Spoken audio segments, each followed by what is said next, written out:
PSG Fan TV, bonsoir à tous. Bonsoir Miguel. Bonsoir Onip. Quel score cruel. Eh oui. Après une nette domination tout de même de nos Parisiens. Ouais. En fin de match, Liverpool marque et remporte ce match pour cette phase aller encore. Mais tout de même, que de frustration et de regret. Oui, mais on connaît le scénario, on l'a vu plusieurs fois cette saison. On pensait que c'était terminé pour le Paris Saint-Germain. Contre Eindhoven, on domine largement. Contre l'Atlético de Madrid, je parle de ces deux matchs parce que c'est à domicile, on domine largement. Résultat final, on fait un nul contre Eindhoven et on perd contre l'Atlético. Par contre, Paris a augmenté son niveau de jeu, il faut le dire la vérité, mais c'est toujours le même problème.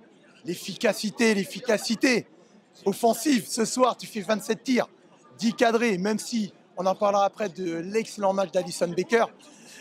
Mais sincèrement, il faut scorer contre des grandes équipes comme ça. Si tu ne scores pas, forcément, tu vas le regretter en fin de match. Et c'est ce qui s'est passé. Une grande équipe comme Liverpool, ça paye cash contre des grandes équipes, ça paye cash. Tu ne peux pas autant rater devant le but, même si je t'ai dit juste avant, devant un excellent gardien ce soir. Là, on va se concentrer justement de nos ratés. Et oui. On peut parler du raté de João Neves, du face-à-face raté de Dembélé aussi. J'allais t'en parler.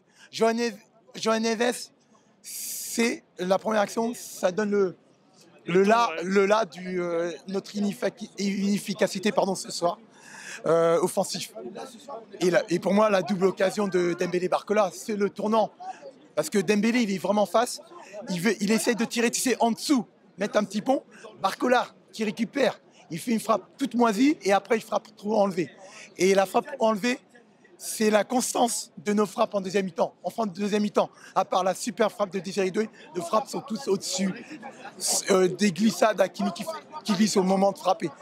Et là, c'est dommage. C'est dommage parce que Paris était sur une très bonne lancée. La dernière défaite, toute compétition confondue, c'est contre le Bayern Munich, 1-0 encore. Alors malheureusement, forcément, on va parler de Alisson Becker qui a été excellent tout de même. Exactement. Alors je t'ai parlé de deux actions que Alisson s'est mis en avant, ou dont il s'est mis en avant. Est-ce que pour toi, ça a été l'homme du match au final? Oh, largement. Pour moi, il y a deux arrêts où il fait la différence. C'est la première frappe où il repousse de Kvaratskhelia, où Kvaratskhelia il dribble dans la surface et il fait une manchette alors qu'il part de côté gauche et il la sort avec le rebond et l'arrêt de Doué. Quand Doué il fait la frappe qui va à côté opposé, pleine lucarne, il te la sort.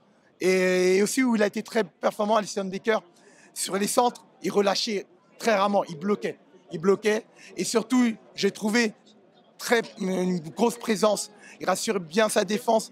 Il faut tirer le chapeau à Alisson Becker ce soir. Alors pour terminer, est-ce que pour toi, le retour à Anfield, c'est comme si c'était terminé pour nous? Au foot, on ne sait jamais. La saison dernière, on perd 3-2 contre Barcelone et malgré tout, on est passé. Donc, pour qu'on ait une petite chance, il faudra ouvrir le score là-bas pour les faire douter. C'est vraiment dommage ce soir parce que Paris a fait un très bon match. C'est juste qu'on n'a pas été assez efficace devant. Je te remercie, Miguel. Merci, bonne soirée à toi.